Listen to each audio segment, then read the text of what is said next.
Yo, what's going on, gang? Today I wanted to make a video about graphic settings. I think with the ranked resurgence kind of picking up speed, more people are buying gaming computers right now than consoles. I think a graphics video might be necessary. So if you're someone who has like a very low budget PC, or you just bought a PC and you're like, okay, I'm not getting as many frames as like the big streamers, or maybe you just want more frames than what you have, come to the right place. I'm going to walk you through my personal settings and what I recommend if you're like higher end or lower end, whatever it may be. I'm somewhere in the middle. I'm definitely a little more higher end, but I don't have like the best gaming computer in the whole world. To say the least. I'm running a 3080 Ti as my GPU, so we're not even 50 series yet.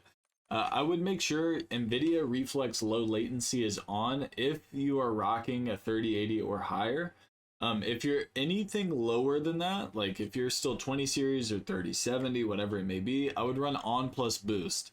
If you run on plus boost with a higher end GPU, you're actually going to get a negative frame hit. You're going to get less frames than you normally would because it's going to make your GPU work harder than it should be, even though higher end GPUs already work harder. Like for instance, my 3080 Ti runs like OC. It already runs like an overclock by default. So if I run on plus boost on that card and it's already running that, it's going to make it way too hot. It's not worth it. So higher NPC on, lower NPC on plus boost.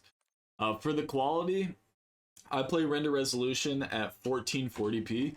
It makes the difference in COD because you can definitely see people easier at 1440p. Now, with that being said, if you can play 1440p and average over like 120 frames, like when you're ripping, I would definitely recommend 1440. If you're here because you get like 60, 70 frames and you're like, I need more frames, play 1080. Just take the loss on the quality, play 1080. You will definitely get more frames at 1080 than you will at 1440p, but it's worth it for a higher end PC to rock 1440p.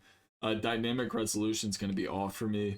Fidelity FX CAS has been the number one sharpening tool for like the last 6 years, if I had to guess, for COD. I put my strength at 70. I definitely notice like a loss in frames if I go to 100 or anything higher. So for me, higher NPC, I'm 70. If you have a lower NPC, I'd say let's go 50, maybe 55 on the Fidelity FX CAS. I would not run DLSS. So for those of you who are like wondering, like, what about DLSS or frame generation? It does give you more frames in theory because it's generating frames. So like, it's almost like an AI. The frames don't actually exist. It's generating more frames to make your game look smoother, but it adds a ton of input latency. And with a game like Call of Duty, we're talking milliseconds. You don't want any device input latency. Like your controller, you don't want to be trying to fry somebody. They're breaking your camera. You think you're shooting them, but you're not because there's this delay. It's just not worth it. Fidelity FX CAS will make your game look very sharp and crisp, and it won't affect your frames horribly. Again, your strength is based on your PC. Lower end PC, I'd stay around 50. Higher end PC, 70 to 90, somewhere in there. The AMD FSR3 frame generation, same thing. You're gonna notice on your frame generation that you will get more frames, like substantially. You'll double your frames, but you have so bad input latency. Like it's such a horrible input latency that it doesn't justify actually running it. VRAM target scale, I run mine at 60, but I also have like a lot to give, man. We got 11 gigs in this thing, or pretty much 12. So I run at 60. Some people run at 50. I mean, it really doesn't matter. If you're running like a 50, 80, 50, 90, man, just max it out. Run it at 90 because you're going to have like 23 gigs to spare. So I'm somewhere in this realm. It doesn't affect too terribly much. Variable rate shading. Now this actually does improve visual performance, and it kind of has some sort of like generation effect to it, but there's no input latency to it. So definitely make sure the VRS is turned on because you will notice like a better performance, and you won't get like a big hit or anything. For higher NPCs or like a better PC, I'd run texture resolution at normal. If you're on a lower, I would go low. I wouldn't necessarily go very low. I mean, there's definitely like a level to COD where you don't want to go too low. If you go too low, the game's just going to look fried. So I run mine at normal. The texture filter anisotropic is going to be on high for me. This doesn't have a massive effect to your like frames per se, and it increases quality. So anything that's not going to take a huge effect off the GPU but still gives us quality, we're going to want to kind of bump up a little bit. Depth of field is going to be off, detail quality low, very low on the particle resolution. Bullet impacts are on. This is optional. You don't have to leave them on. I leave them on so I can learn recoil patterns for different meta weapons. Just so I can see like where my shots are landing and where they're not. You know, if you have them off, it's a little harder to kind of track because you're not really seeing anything flying. It's a weird setting, so I recommend leaving it on. But if you know you're trying to absolutely maximize, you might save a little bit of performance with the bullet impact through your CPU, not necessarily your GPU. Persistent effects are going to be off, shader quality low, on-demand texture streaming, this is a big one, make sure it's set to minimal. The allocated texture cache size set to 16 and download limits are off, okay? Local texture streaming quality, we're going to make sure that's low.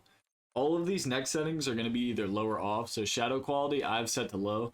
You could go very low if you're on a very budget PC, like if you are not getting frames and you definitely need more frames, you can go to very low and you'll notice a frame increase. Anybody who goes to very low will notice a little bump in frames. But the problem I noticed with very low is you get this like super pixelated shadow. You can actually see an example of it right up here. You can kind of see like it's like Minecraft in a sense. And for me personally, it kind of bugged me. So I went to low. So it's not fully pixeled out, but it's not great. If you want better shadows, you can go to normal. But if you're trying to like maintain some frames, I'd run low. If you're on a better PC, if you're on a lower end PC, definitely just go to very low. Everything else we're gonna make sure is set to off or low. All of these take big effects. Environment, all of these are going to be off or low as well. So tessellation's off, volumetric quality's low, deferred physics quality, stuff like that, water, weather grid volumes, all that's going to be set to off. And then last but not least, we got our view. So under view, we have the motion reduction preset. So I keep this off in the arachnophobia mode. I mean, I think that's just an aesthetics. We're not going to mess with that at all. Field of view, I play at 120. The higher your field of view, the less frames you will get because you're trying to render more. I think the sweet spot, you know, the 110 to 120 is what a lot of people like to run. Me personally, I'm rocking 120.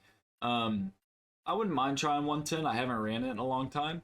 But I know some people definitely like to rock 110 or maybe even 115. But just know the lower your field of view, the more frames you will get. But you want a high field of view because you can see a lot more on screen, which means you're not going to kind of get ran up on as much. And you'll also get less visual recoil with your firearms. So the way that works, your ADS field of view is set to affected. Make sure it's set to affected, not independent.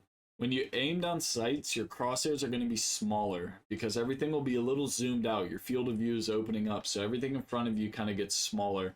And when that reticle gets smaller, you have less visual recoil, and it actually helps you control said weapon a whole lot better than you would normally without having that like basically miniature sight. Compared to like a bigger sight, you're seeing everything move, but as it gets smaller, that jitter kind of moves a little bit less to the eye. Definitely helps a whole lot. Make sure weapon field of view is going to be set to wide. This will actually make the gun just a slight bit smaller than affected will.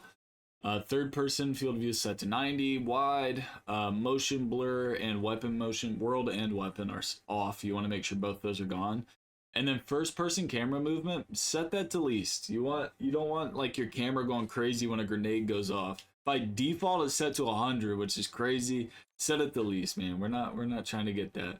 I have inverted flashbang on, so when I get flashed, my screen goes black, it doesn't go white. So when I'm playing at night, I have all the lights in the office off. I don't get like super blinded. I'm not like sitting there trying to squint because it's unreal. I'm getting flashed in real life. It actually goes black. I noticed it's easier to recover from it when it's dark to light than light to dark. I feel like I see things a lot sooner, so maybe try that out if you want as well. But gang, those are my graphic settings. That's what I run to be able to play ranked and competitive. If you're new to the channel and enjoy the content, man, hit that sub button. Press that like button. I'll catch you all tomorrow for another heater. Let's get a game.